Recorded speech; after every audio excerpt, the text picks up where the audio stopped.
Halo bos, kita ketemu lagi. Masih sama aku, Berio WB, dan bersama Zona Kriminal.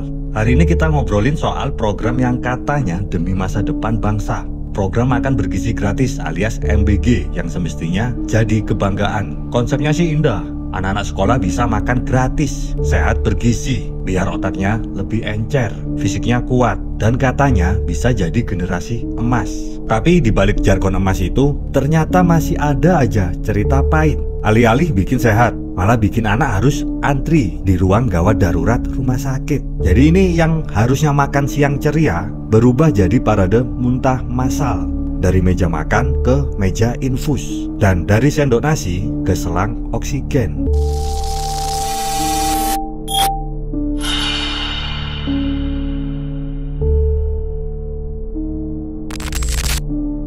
Nah, ketika berita soal keracunan MBG mulai muncul, pabrik mulai sadar bahwa ada sesuatu yang tidak beres, dan akhirnya membuat polisi turun tangan. Dinas kesehatan ikut ribut, wartawan ngumpul, dan yang paling kasihan tentu saja anak-anak yang jadi korban.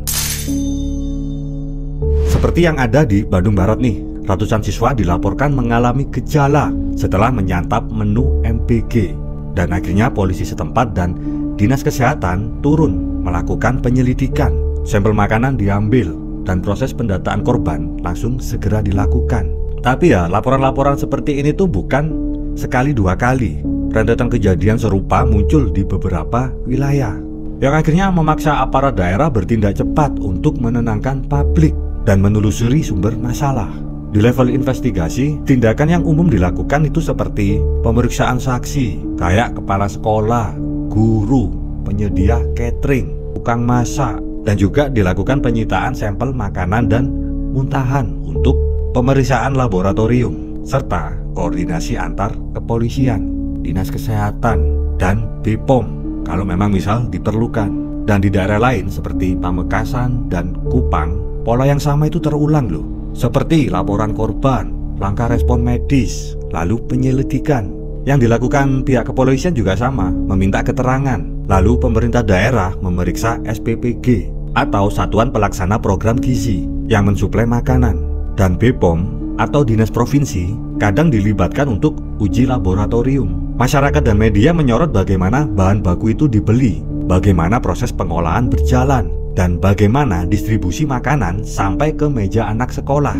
Semua itu penting, karena di setiap titik rantai ada celah yang memungkinkan kontaminasi atau penurunan kualitas yang berujung pada keracunan massal. Publik akhirnya menuntut solusi. Organisasi masyarakat sipil, pakar hukum, dan orang tua korban mengusulkan jalur hukum bila terbukti ada kelalaian sistemik atau adanya penyimpangan anggaran, dengan opsi termasuk pelaporan pidana karena kelalaian yang menyebabkan orang jadi sakit. Lalu juga tidak menutup kemungkinan adanya gugatan perdata untuk ganti rugi, sampai-sampai usulan class action atau citizen lawsuit terhadap penyelenggara atau pihak yang lalai. Tapi ya sampai sekarang yang ditemukan di berita adalah penyelidikan aktif, pemeriksaan saksi, dan publikasi hasil sementara dari laboratorium di beberapa lokasi, bukan putusan pengadilan final. Tidak adanya dokumen putusan pengadilan yang jelas menyatakan bahwa ada pihak yang dinyatakan bersalah melalui vonis atas kasus MBG ini dalam publikasi yang tersedia saat ini. Itu artinya apa? Itu artinya progres penegakan hukum belum mencapai tahap yang menghasilkan preseden yuridis yang bisa dipakai sebagai rujukan hukum. Nah, coba kita kulik rantai makanan ini. Dari mana bahan datang, siapa vendornya, siapa tukang masaknya, siapa yang nganter, dan siapa yang ngatur kontrak. Di tiap titik ada celah masalah, seperti bahan baku bisa basi karena pemasok curang. Proses masak bisa asal-asalan karena kejar target ribuan porsi dengan tenaga yang terbatas. Lalu transportasi bisa jadi ladang bakteri kalau makanan dibiarkan keliling di siang bolong tanpa pendingin. Dan yang paling rawan adalah permainan anggaran. Katanya sih biaya makan satu anak bisa 20.000, tapi yang sampai meja makan kualitasnya seringkali tidak sebanding. lauk seadanya, nasi keras, buah hampir busuk. Jadi ya wajar kalau pabrik menaruh curiga. Soalnya sisanya kemana? Apakah masuk kantong vendor atau bahkan mampir dulu di meja pejabat? Dan yang lebih miris, setiap kali kasus seperti ini muncul, pejabat dengan enteng bilang nanti akan dievaluasi. Padahal yang disebut insiden kecil itu bisa puluhan anak muntah, beberapa bahkan masuk rumah sakit, bahkan ada yang harus dirawat intensif. Sekarang gini, kalau pejabatnya sendiri yang anaknya muntah masih berani bilang kalau itu insiden kecil, lalu kalimat standar akan dievaluasi, itu sudah basi bos. Sama basinya dengan lauk MBG yang bikin anak-anak keracunan. Di sini kita bisa lihat, korban utama adalah anak-anak sekolah yang tidak punya pilihan. Mereka hanya makan apa yang diberikan, gak bisa menawar, gak bisa protes, gak bisa memilih. Dan ironisnya, mereka itu dipaksa percaya bahwa negara memberi makan dengan tulus. Tapi tubuh mereka justru menolak makanan itu karena isinya penuh risiko. Generasi emas yang katanya dijanjikan justru dipaksa latihan darurat di rumah sakit. Mereka baris berbaris bukan di lapangan upacara, tapi di depan ruang IGD.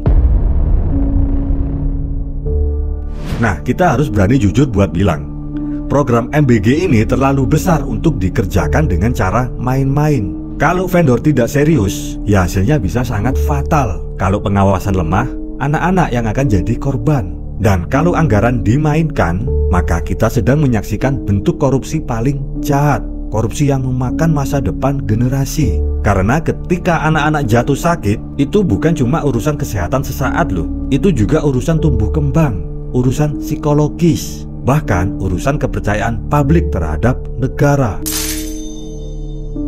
Dan lucunya, sebagian vendor mungkin berpikir anak sekolah mana ngerti rasa, kasih aja makan seadanya, orang gratis ini. Nah, logika bebal seperti ini harus segera diputus. Gratis bukan berarti kualitas boleh nol. Gratis bukan berarti asal kenyang. Gratis itu seharusnya justru menuntut kualitas lebih tinggi. Karena apa? Karena ini program negara, pakai uang rakyat, dan menyangkut nyawa anak-anak.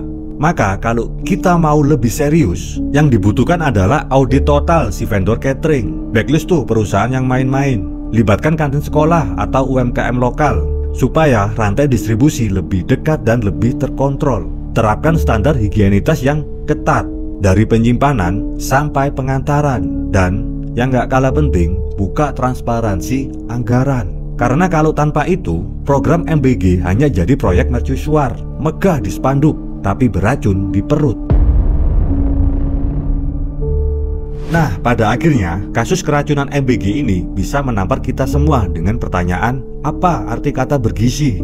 Kalau anak-anak justru masuk rumah sakit setelah makan. Kalau gizi berubah jadi racun, jangan-jangan bergizi cuma laporan anggarannya, bukan makanannya. Polisi sudah gerak, dinas kesehatan sudah turun, dan pejabat sudah mengeluarkan janji evaluasi. Tapi ingat ya, ingat baik-baik, evaluasi tanpa sanksi itu sama aja seperti janji nikah tanpa akad. Kedengarannya sih manis, tapi ujung-ujungnya basi. Kalau program ini terus dibiarkan jalan dengan pola yang sama, kita bukan sedang menyiapkan generasi emas 2045, tapi generasi instalasi infus massal. Gratis bukan berarti murahan. Gratis bukan berarti asal-asalan. Gratis harusnya justru jadi bukti negara hadir dengan kualitas terbaik, bukan negara hadir dengan sisa pasar yang dikemas dalam plastik sekali buang.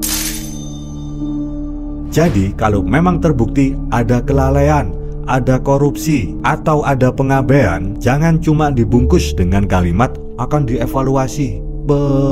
Karena anak-anak ini tuh bukan kelinci percobaan, bukan juga objek politik musiman. Mereka itu berhak untuk memakan makanan yang aman, bukan makan taruhan. Kalau negara gagal menjamin itu, maka makanan bergizi gratis hanya akan tinggal nama. Sementara yang benar-benar gratis hanyalah keracunan. Aku Berio WB.